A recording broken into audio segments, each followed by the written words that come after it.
Hello, everybody. Nice to virtually meet you. I can't see you, but I know that you're there. My name is Chiara, and I'm part of the. I'm part. Can you hear me fine? Can I just confirm? Yes, we can hear you. Yeah. Okay. Awesome. So my name is Cameron. I'm part of the AWS innovation team.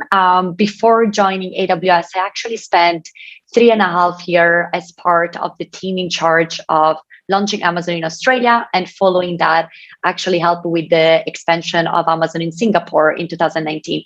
So back in August, actually, kind of like a note. Why did I make this move?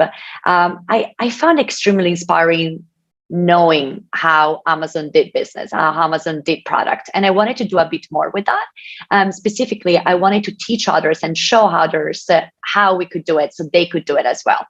And this is really what the innovation team at Amazon does. We enable others to innovate by leveraging what we call Amazon way of doing things, Amazon mechanism.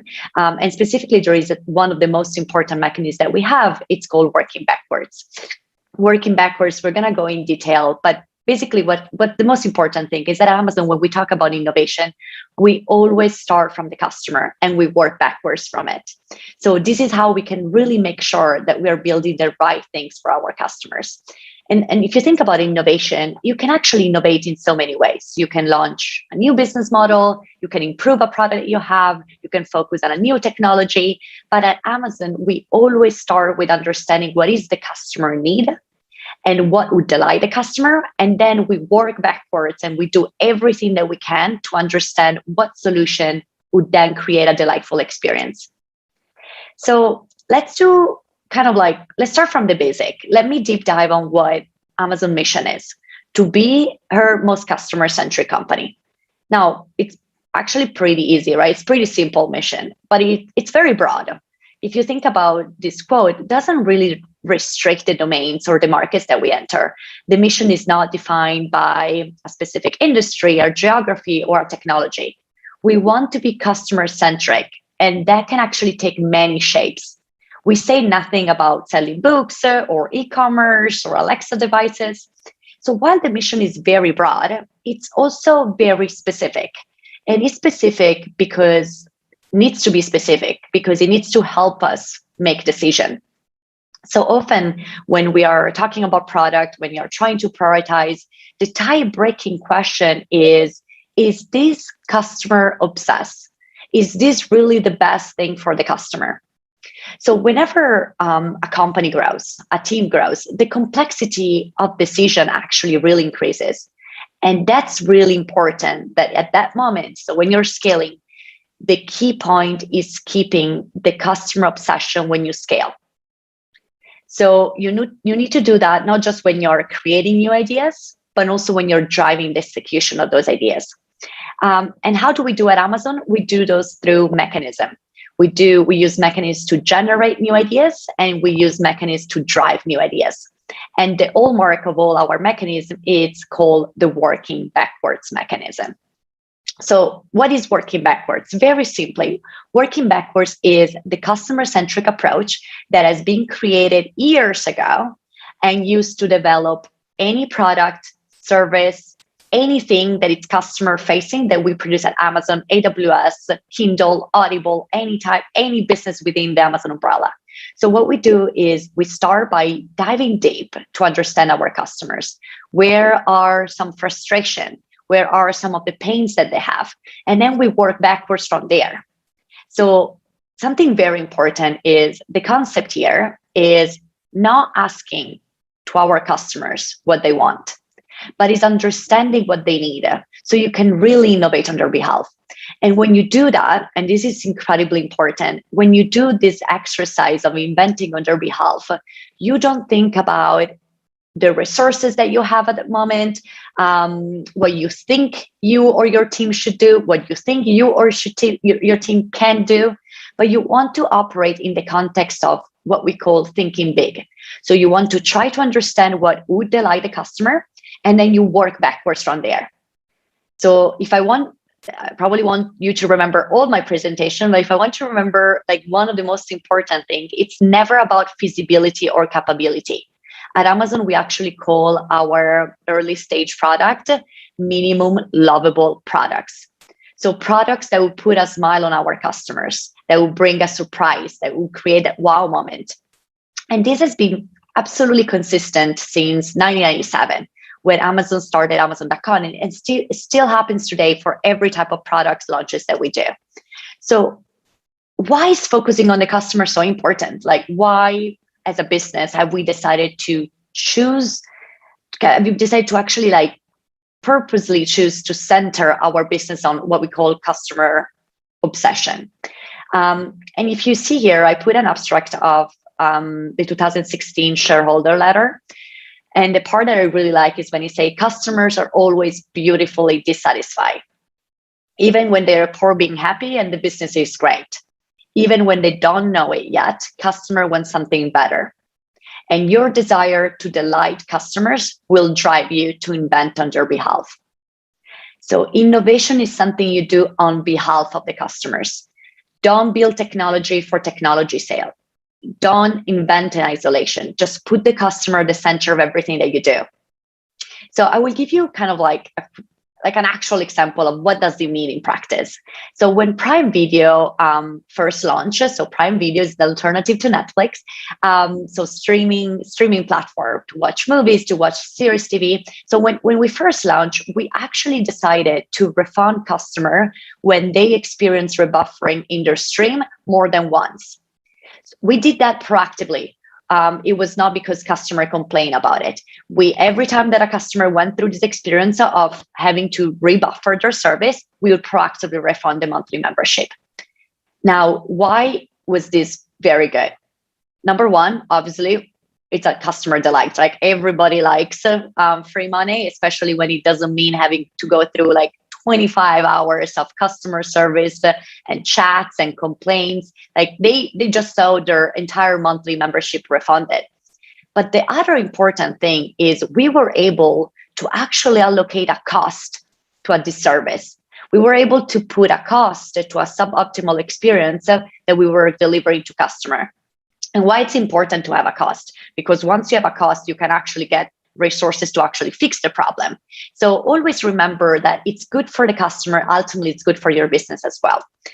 So when you start with the customer, it really opens up very new way to explore and innovate in so many different areas. If you think that Amazon started as an online bookstore and then expanded to so many other categories, right? I think what first was CDs and DVDs, and now we offer cloud computing, physical devices. We are a TV and film production company, and we have physical stores like Amazon Books, Amazon Go, and more. So what do all of those have in common? It's not the customer, it's not the industry, it's not the geography. It's the consistent methodology of applying the working backwards mechanism.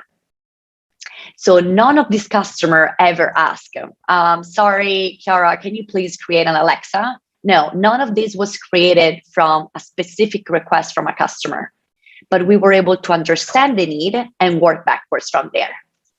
So now when it comes to innovation, what is the key to make innovation happen? And during one of our recent All Hands, Jeff Bezos said, good intentions don't work. Now, seems a bit upsetting, but what does this really mean?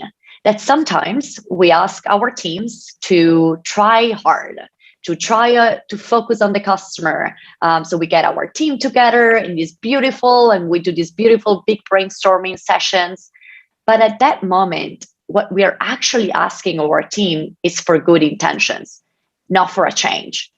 And we like to think that people already come to our company, to our business with good intentions of focusing on the customers.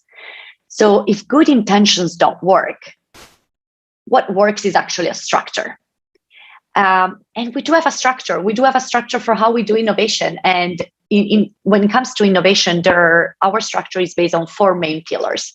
We have the culture, we have the mechanism, we have the architecture, and the organization. None of these pillars work in isolation.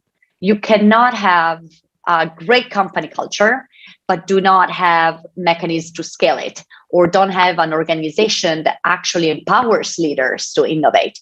So they really depend on each other. And when you do them all together, you really take innovation and you move it up to the edge. So let's go quickly through each of them. Culture is number one. Why? Because you need the people. You need the people to operate your system of innovation. And what drives consistency in the people that we hire, it's something that we call our leadership principle. So at Amazon, we have 16 leadership principles.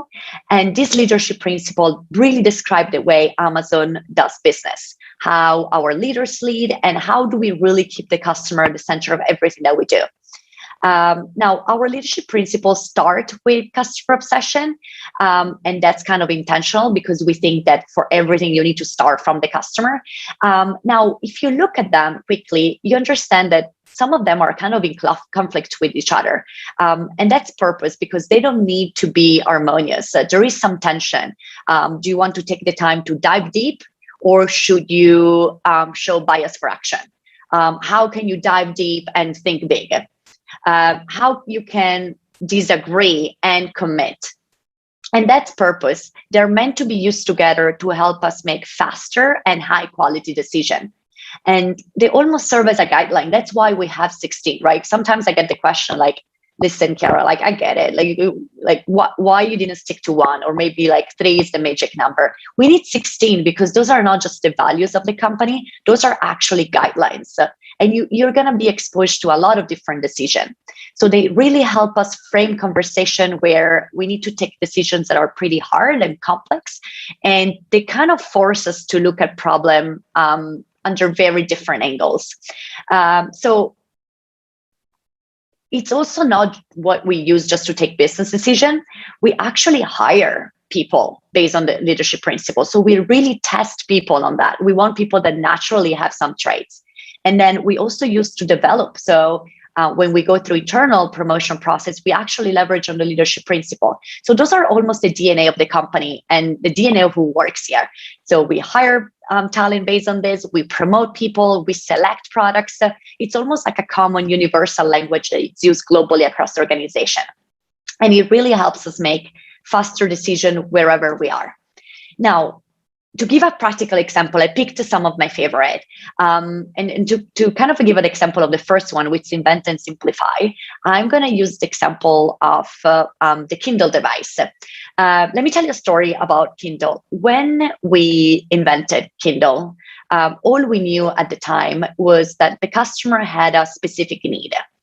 People who loved reading wanted to read and have access to books wherever they were, in a simple way. So the vision of the Kindle team, based on this feedback, was any book in the world in 60 seconds or less, full stop. It didn't say anything about how to eventually get there. Something to remember, at that time, Amazon was operating as the global leader in selling physical books. So the market reaction was, wow, like, it's Bezos going insane. Like, is Amazon jeopardizing their own business? So, and here is where invent and simplify jumps in. The concept of invent and simplify is the concept of willingness to be misunderstood for a long period of time. Now, on the top of selling physical books, Amazon was a software company.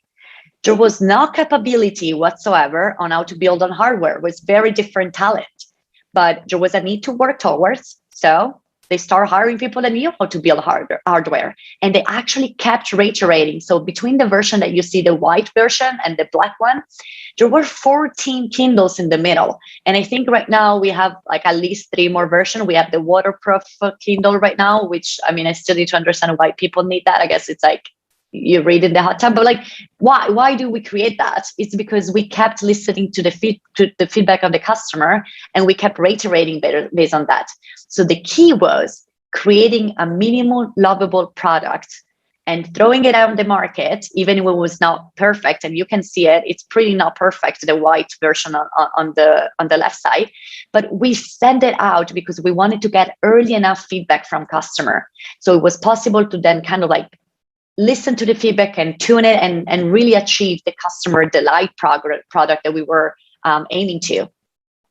Another example that I love because I really love this leadership principle is think big. Now, let me give you a practical example of think big, which is actually both an example of invent and simplify and thinking big. Now, for those of you that don't know, the Amazon Go store is a walkout technology, but let me give you a bit more insight on how everything started. The initial idea that the product team was operating, was actually working against was how do we improve the checkout experience of our stores, especially during lunchtime. People don't want to waste their lunchtime actually queuing. So the first kind of problem statement was how do we improve the customer experience? That was not big enough, right? That's not really thinking big. So leveraging on thinking big, the team moved from how do we improve the checkout experience to how do we remove checkout? And that's what Amazon Go is. So Amazon Go stores right now have a just kind of it's called walkout technology, just walkout, that basically feels like stealing, but in a legal way. So you use the app, you scan the app, you get in the store, and then you literally put your stuff in your purse and then you walk out. So there is no queuing whatsoever. So this is really the extent of thinking big that we incentivize our employees to go through. And the third example that I love, because it's very close to my heart, it's bias for action. So sometimes in order to take a decision, people naturally want to wait until they have all the data possibly available out there. And what we do at Amazon is we teach people to take decisions when they have 70% of the data they wish they had. Because if we waited for the 90, 95, 100%, that might be too late. Now, when we are innovating, calculated risk-taking is very important. But when do you show bias for action, or when do you need to actually pause and rethink? And this is what at Amazon we call the concept of one-way or two-way door decision-making. So come with me in this journey. It's pretty simple to understand. One-way door have significant and almost irrevocable consequences. So before going this way, you really need to do some deep analysis. An example of it is when we decide where to build a new data center or a new fulfillment center. You really need to think. Let me give you an example. If we completely messed up and when we were launching in Australia or in Singapore, we built a fulfillment center in an area that it's logistically very hard to reach. It's not that you cannot go back. Of course, you can just stop using the fulfillment center. But what you cannot go back from, it's the perception that you're leaving in people, the brand recognition, the brand representation. You just wasted resources for nothing. So some of the things people will not forget. And one of them is, for example, when you're investing a lot of time and a lot of money to build a place. So sometimes we do need to take this decision, but we actually incentivize people to take two-way door decisions. So what does it mean? That you take a decision, you walk out of the door, you launch your idea, you hear, you feel, you watch what the market is saying, and then if your product is working, you scale it fast. If it doesn't, you actually walk back and you close the door. See you later. In both the cases, you actually have learned the lessons, whether you're scaling or whether you're actually coming back because your product is not working, you have learned a lesson. And so that's really the most common process that we incentivize people to use. Now, we talked about the culture, right? And so we talked about enabling people to innovate. Now, what's very important is after you hire the people, you also need to give them a structure. And we do that by applying the mechanisms. So mechanisms are encoded behaviors that really facilitate innovative thinking and execution. And the most crucial of our mechanism is something that we call working backwards. Now, imagine this as an actual machine. So we take the input of our raw ideas, we put it through this mechanism, and we get the output of a customer-centric product or service. So something very important is every customer-facing product or service that we develop at Amazon goes through this process. There is no exception. Now, the central artifact of working backwards is a working backwards document, which we commonly refer to as PR FAQ. So this document includes three components: the press release, the frequently asked questions, and the visual. Now, you might ask me, Okay, great. What is so cool about this? What is so peculiar? Well, many companies write press release. Probably every company out there write press releases. But what is different is that our process is backwards. We write the press release before we write any single line of code or we start any type of development. So where do we start? We start from the customers. Who are the customer? What are their needs? Where do they have the pain or frustration in their life? At AWS, around 90% of the features that we develop are based directly on customer feedback and their needs. And the other 10% comes from being close enough to the customers that we can invent on their behalf when they don't or they can't articulate their needs. So early ideas are pretty cheap and frequent, right? So how do you know that when an idea, it's worth exploring more deeply? And how do you determine if your idea is ready to be spent some time on, invest time on the working backwards process? We do that by actually adding a new mechanism, which is 5 questions. The card that you see here lists 5 customer questions, and we teach Amazonian to really wrestle this question as they start thinking about new ideas. Who is the customer that you're talking about? What are the problem opportunities? Does your idea make the most important customer benefit clear? How do you know what they want or what they need? And what does the customer experience look like? So you might look at this question, I was like, wow, like I was expecting a bit more from Amazon. Yeah, well, let me tell you, those questions seems very simple. You could spend 5 minutes or 5 months, sometimes years, trying to answer this question. But using this question, it really helps you refining your thinking and your approach. And only when we have an answer to each of this question, we can start writing a press release. So we were saying that we have 3 components. So the first one is the press release. The press release is, I'm not going to go into details. If you want to have more details, feel free to contact me after. Just we don't have this much time, but so I'm going to give you like a very short introduction. The press release is a 1-page narrative that describes the new product, your new idea, using customer-centric language. So you, in the press release, you leap into the future, you imagine how your customer feels, what they will say about your idea. So we actually have fake quotes from customers. And why do we have those? It's very intentional, because if you, as the owner of your idea, cannot even come up with a cool thing that your customer will say, an impressive thing that your customer will say about your product, maybe your product is not that cool. So it's actually a very important exercise that forces you to put yourself in the mind of the customer and think about how they would describe the benefits and how they would describe the value behind the launch of your product. Second part is the frequently asked question. So the press release has to be 1 page. Frequently asked question can be multiple pages. And those are the list of questions that your customer might ask about the product. And it could be a simple question like, how much does it cost? How does it work? But also the questions that your internal stakeholder might ask. So your manager, your CEO, your CMO, like, why are we investing in this? Why are we doing this? How is it different from something that we're already doing? And the reason why we put the frequently asked question is because we want to make sure that we are preparing the answer, and also because they're going to be very important steps to refine your thinking. And lastly, we have the visuals. Visuals are basically something that we use sometimes when words cannot fully explain the customer experience.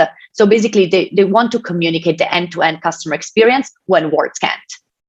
Let me give you an actual example. So in a few years ago, if my accent didn't give it away, I'm actually not Australian, I'm Italian. So I was actually living in Hong Kong. If anybody here in the audience is from Hong Kong, I was living in Wan Chai.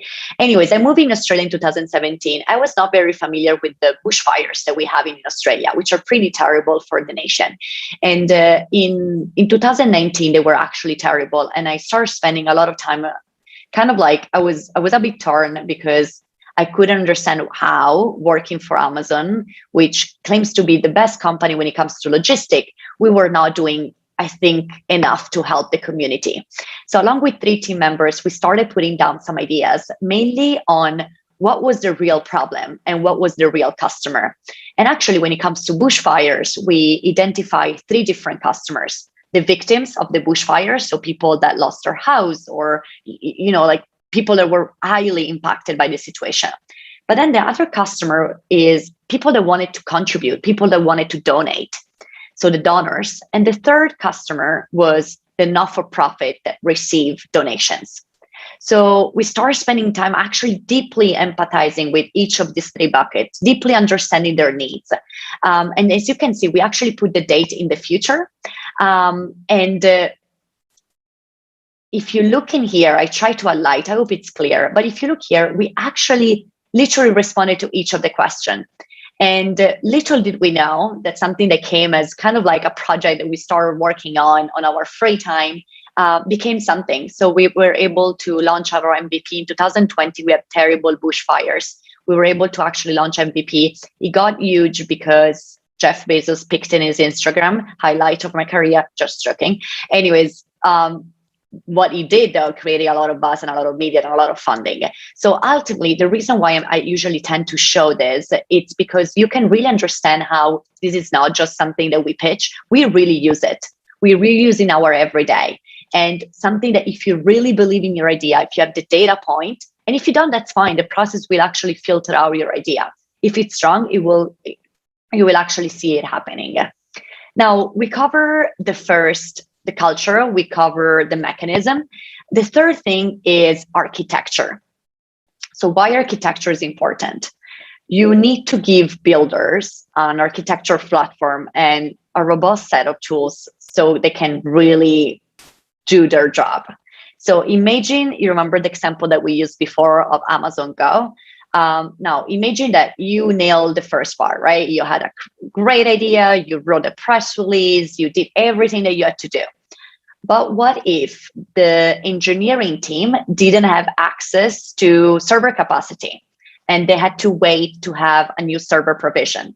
It's pretty bad, right? So our architecture supports and accelerates the pace of innovation in 3 main ways. Number 1, we are able to prototype very rapidly. So with AWS, you actually spin thousands of servers in minutes, and you have access to a very robust, full feature technology offering that lets you go from idea to experimentation in record time. The second one is we have very low cost of failure. When you can prototype rapidly, this totally changed organization, because basically what it means that you really expand the group of people inside a company that are thinking about new ideas. And we have a pay-as-you-go pricing. So this is much cheaper to experiment, right? You simply turn up new ideas when they're not working. You don't have to actually develop and launch them. And third one, we can move to scale really quickly when something actually works. So AWS actually enables customers to deploy globally in minutes. And with the elasticity to actually immediately scale up or scale down based on your needs. The final point is organization. So how do you keep these amazing things that you just talked about when your business expands? And this is something that I spend a lot of time thinking when I first joined Amazon, because it's almost, when you say it seems too good to be true, like it seems very easy to innovate and think about your customer when you are in a startup and you have like 10 customers and you have 10 employees. But how do you do that when you become bigger and bigger? Like, how do you make sure that you're not getting lost in the hierarchical complexity of a corporation? So at Amazon, we do that with an organizational approach that we call the 2-pizza team. The concept is you should be able to feed the team that is working on a specific project or idea with maximum 2 pizza. And now I need to pause for a second and do a disclaimer. I'm Italian, so for me, 2 pizza is 2 people. I did not create this rule, Jeff Bezos did, and he is American. And so I think he was referring to this big American pizza. So those American pizza feed 7, 8 people. So we apply the Bezos logic and not my logic. So the 2 pizza team actually means that at any time, you should have maximum 7 or 8 people working on an idea. And these people will own the idea from start to finish. So why 7, 8? This team really minimized the need of communication, the time spent in unnecessary meeting, and really accelerate decision-making process. So once you get to 11 or 12, that's really, you're hitting an exponential rate. You add more people means more meetings means more communication means more approval, and you're slowing everything down. So the two pizza team pushes ownership and autonomy, which is a pretty powerful duo when you're trying to make things happen. Now, what the two pizza team doesn't do, and what actually none of the pillars do, is guarantee success. But you cannot have innovation without failure. So that's a part that I really like in one of the recent shareholder letter. Failure and invention are inseparable twins. To invent, you have to experiment. And if you know in advance that it's going to work, it's not an experiment. So you need to embrace failure as a necessary part of innovation. And you need to set up a team, a culture, an organization where failure, and please, this is the second thing I want you to remember, failure isn't just tolerated, it's expected if you want to innovate. And Amazon had great shares of failure. I think everybody's pretty familiar with the Amazon Fire Phone. So what happens with the Fire Phone, that after a year, not even a year that we launched, we actually ceased production and we had to write down $170 million of unsold inventory. So what happens to that project manager or that team? Did they got ashamed and thrown rocks at? No, that was not the case. I can guarantee, I was not there, but I can guarantee that was not the case.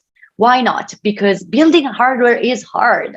And actually, even if the Fire Phones didn't work, that team became super important because actually established a foundation for the team that invented the eco devices, because we leveraged on a lot of technology that was already built for the Fire Phones and a lot of the relationship with other suppliers.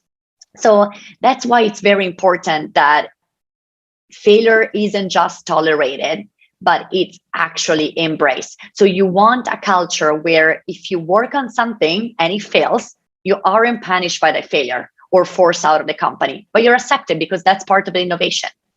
So to recap, there are 4 aspects that go into how we organize for innovation. And we have the culture, we have the mechanism, the organization, and the architecture. And when you do them all together, so those are all interconnected. So they all work together to make something that it's much greater than the sum of the individual parts. If you remove one of those, you will not get the same result. And as we kind of wrap up our presentation today, let me share this quote by Jeff. I love it. And the part that I love is when he says that the most radical of inventions are the ones that empower others to innovate, to unleash their creativity, and to pursue their dream. So our mission is not to fix other companies' issues or come up with brilliant solution they can just copy and paste. That would be against our long-term values. Our team exists because we want to enable and we want to empower companies to unlock their own potential to innovate, because every company has it. And as everything that we happen with the customer, we will start everything that happens at Amazon. We actually start from the customer. So what we do in our team is we guide business through the working backwards process. We provide them with the necessary tools and the necessary knowledge. And ultimately, we want to enable them to innovate from within, keeping working backwards as the leading principle of every action. And with this, I would love to take some questions if you want any. I'm so excited by this program. I hope it was helpful for your ideas and whatever you're going to bring at the hackathon. If you have any questions, I'm here, but also I'm going to be available after this session, either on my LinkedIn or however you can find to reach me. But I know that we have some time dedicated right now for questions if you have any. Thank you, Jara. If anyone in the audience has some question, if not, I will probably shoot first. So please feel free to use the Q&A to post some questions. So let me see them. Let me see if I can see some coming here. Okay, so I have one for you, Chiara. So thank you for the presentation. What's the proportion of new AWS products that are coming from entrepreneurial initiatives? So we do have the way that we do products. It's different way, right? We have some teams that are located to a specific activity. So, for example, we have the Alexa team, and the Alexa team keeps innovating and keeps improving the Alexa product.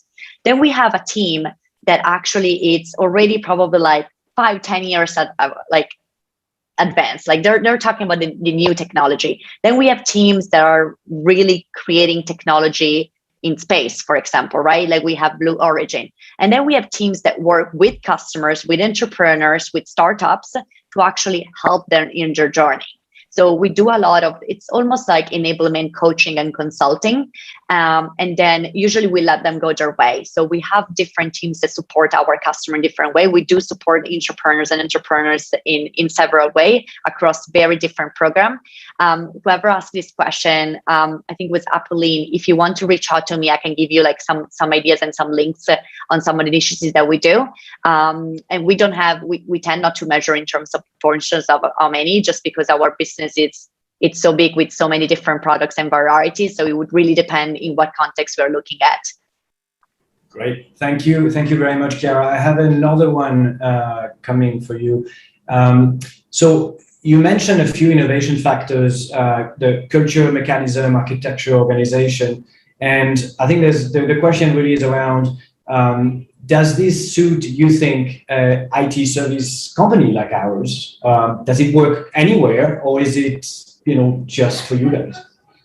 Oh, of course it does. We do help, like if you look at Amazon, there are so many different, right? Like AWS, it's cloud computing, like a lot of 90% of the products that we do within AWS product and services, which are not physical product, is more like kind of like software programs and products. They are coming from customer feedback, and they all go through the 4 pillars of innovation. So absolutely, yes.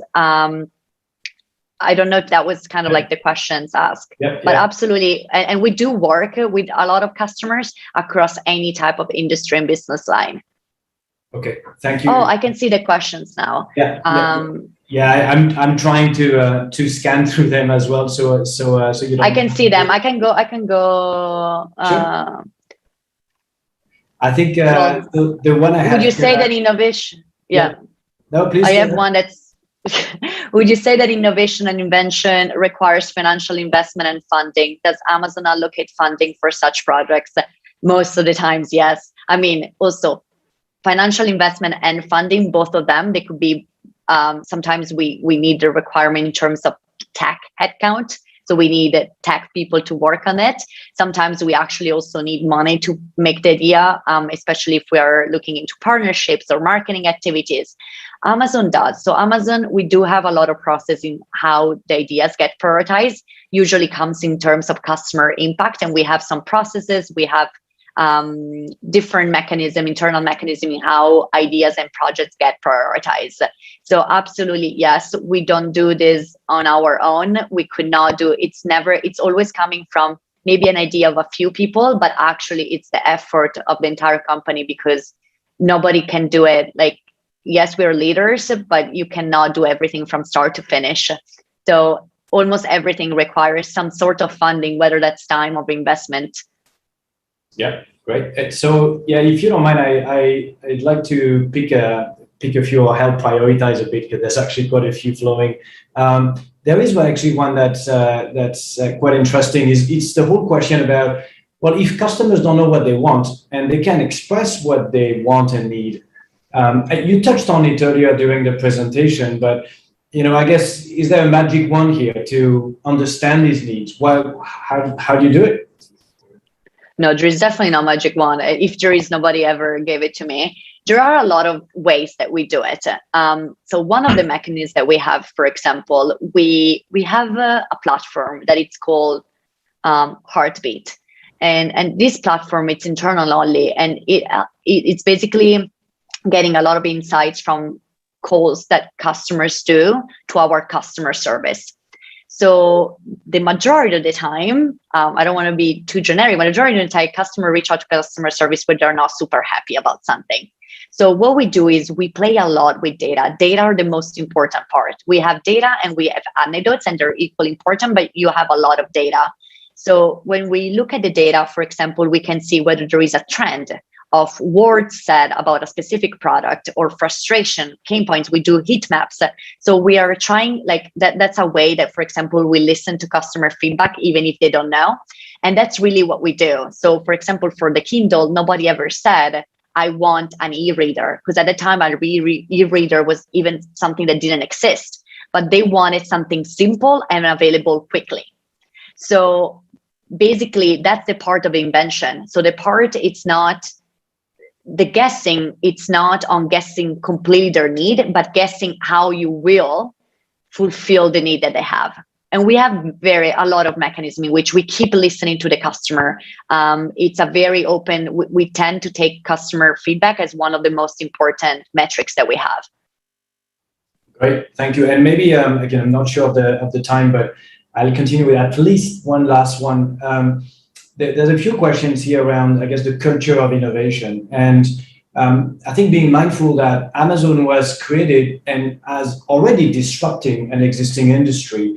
And if you think about more traditional companies like Intel and like NCS, where the culture of innovation is not necessarily in the DNA, or maybe it was initially, and maybe it got a bit lost in the way. What kind of advice, guidance you can give us with how to create that, recreate that, and help ignite the teams around that theme?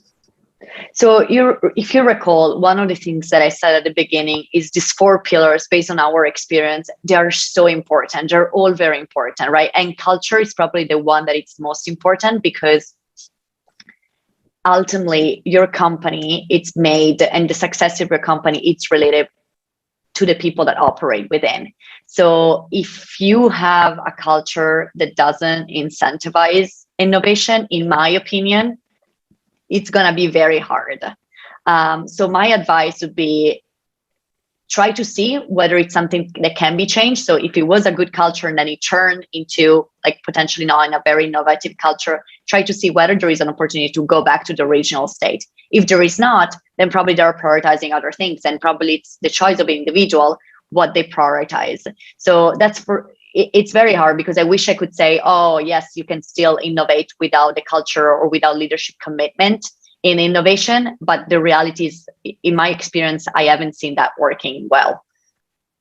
Great, thank you, Chiara. Sarah, do we still have a bit of time for another question or not? I think you can still go for maybe one, okay. And then we can continue. If ever, we can always get back to a couple of the questions during the Q&A at the end.